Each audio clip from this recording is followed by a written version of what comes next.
Hi, in this video we will see how to identify meso compounds.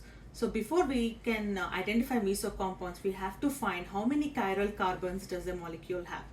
For example, if it has only one chiral carbon in the molecule, it can only be enantiomer. Like for example, if you take this and you have a chlorine here, have an ethyl group and a hydrogen. So because it has only one chiral center, it can only be an enantiomer. You can just convert that chlorine from a wedge to dash. That's all. But if you have two or more chiral carbons in the molecule, first you have to check if there is an internal plane of symmetry. Okay, what does internal plane of symmetry means? So if you have a molecule, if you rotate the molecule in 180 degrees, like you flip it.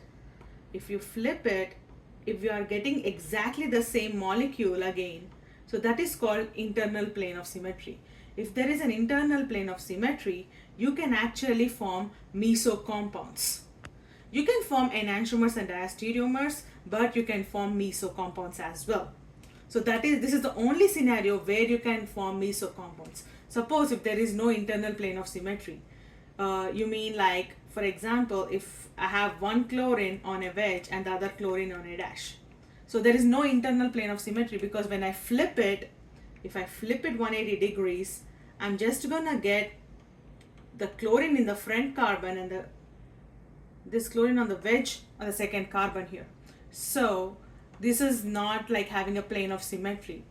These can form either enantiomers or diastereomers only.